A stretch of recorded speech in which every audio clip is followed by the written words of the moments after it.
Yeah. Hey guys, I'm back with my ingredients for my fire cider. So as you can see, I have turned all of those wonderful items into ready to go in my mason jar ingredients for my fire cider. Okay, and I'm gonna put them all together. So what we have here to start is lemons. Right? I took one whole lemon and I cut it up. Now, some places say you should, or that you can just use the juice, then the zest. Others say chop up the whole lemon. I decided to chop up the whole lemon. I think that's a nice touch. It's a half a cup of grated ginger and grated horseradish. So that's really, really fun to do. I'm not going to lie. I've never grated either of those before today. Typically, I would mince them or chop them up, but grating them I thought would add an extra layer of vibrant flavor to the fire cider. So just be prepared if you decide to grate yours, especially the horseradish. Wear goggles. Your eyes are going to water. But it is wonderful, and these ingredients are super fresh and great. So, whichever one you decide to do is fine. But it's approximately a half a cup of each one. Okay? So then I also have in this about 10 cloves of garlic. You can see that right there. About one medium. Mine was a little bigger than a medium, but not quite large. Spanish onion. And then I used about 2.5 jalapenos, and I chopped them up really good. Now, again, what some people do with they mince the garlic. I used my garlic press, and that was super helpful to expedite things. Some people just cut their jalapenos in rounds, and you can do that too. I mean, this is your fire cider. I mean, you can even do that with your other vegetables. You can clean them. You can take off the outside, area and then just slice them, and you can do that too. I really like mincing, and I really do think I prefer having it like this and having it in smaller pieces. It just makes more sense to me. So what I'm going to start to do is I'm going to start adding these ingredients, right, to my 1 quart mason jar. And I'm just going to start throwing it in. And I'm just doing this because I like layered flavor. I don't think it matters. I'll be shaking this up every day over the course of the next several weeks. It's when you grate the ginger, it is super juicy, and that's I just love it. I don't know. I just think it makes it more flavorful, right? So let me add all of this stuff, and I'm going to really make this tight, because I want all of these ingredients to kind of fit. All right, so my friend here who's been helping me today is going to hold my phone while I do this, because it's not as easy to do one-handed. So I'm really excited to share this with you, because I think that any kind of home remedy that you can try on your own is has the potential to kind of stop sickness in its track before you need to ever go to the doctor and start any, some pharmaceutical journey. I live in the real world, and, I'm not against doctors. I'm not against pharmaceuticals, but I am against those things being used as weapons against us. And I'm also really upset that the modern culture of medicine belittles these sort of remedies, these tinctures, these ciders, because they can help, and they have helped for a long time. Now, this fire cider recipe is actually kind of new. It's Gladstar's recipe from, I don't know, I think maybe it's only like 40, 50 years old. So it's really interesting how a lot of people have been helped by this, but yet everybody's like, oh no, poo-poo this. So I think if you want to try it, take your health into your own hands. Use this recipe or a recipe like it and make your own fire cider so that you can really get a kickstart in your health. So some people with their fire cider, they will take a shot of it every single day through their typical cold and flu season. They'll just do 1 ounce shot every single day. Some people will use this fire cider as part of their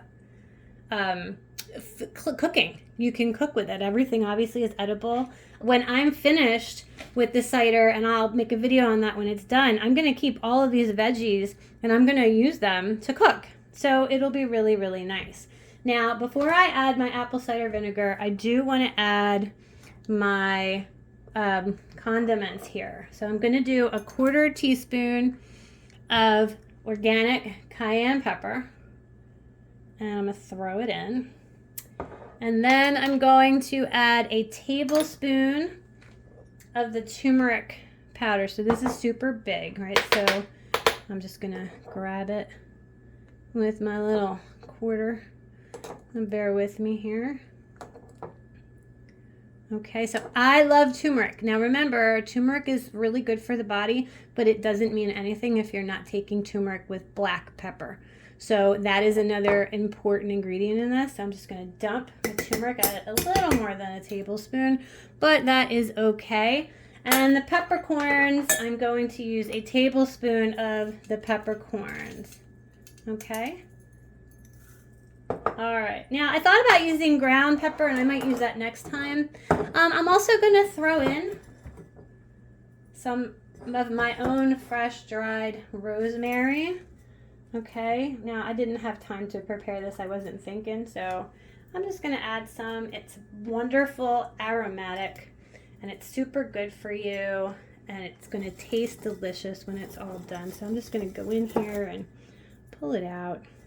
Really make this work for us.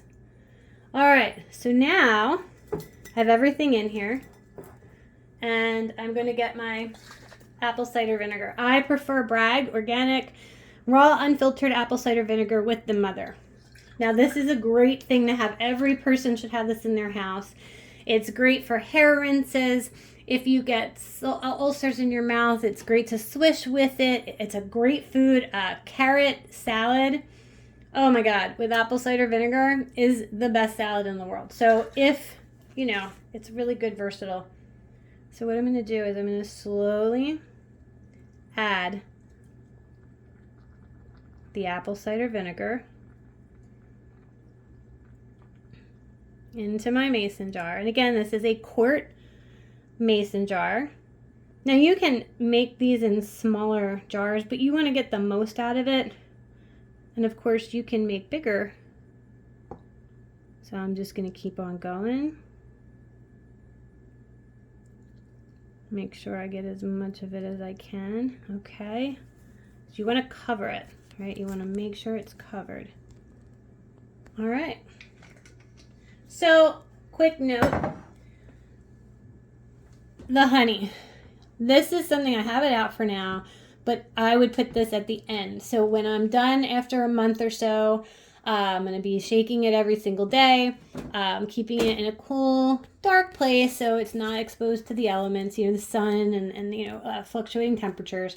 When that's done, I'm going to, drain it basically and squeeze out all of the juice and then add honey to taste. So that'll be later, and I will make a video when I do that. So if you could bear with me 1 second. Now, you want to get parchment paper, which I have right here, and you want to cover the mouth because you don't want this to get rusty, right? And you want it to be super sealed, okay? Because when you do a tincture or any kind of cider, I'm having a hard time. I might need to do just one layer, and that's okay. I need to do just one layer. Basically, you want to protect your jar from rust, and of course your cider from rust. And it's super helpful when you make it really, really tight, as tight as you can. Okay? And then as you can see, this is our fire cider. And I'm gonna shake it up. Right? Make sure all those ingredients are well shaken. You can see my apple cider vinegar. Now, luckily, I can always see, too, as I do this. I can open this again, see if I need to add more. But, of course, as time goes by and the liquids are going to more liquid's gonna, you know, fill in the gaps here because all of these veggies and stuff are going to start. I'm actually gonna open it up, take a look at it, and see. Yep, I want to add more apple cider vinegar. It smells so good, I'm not gonna lie, just a little.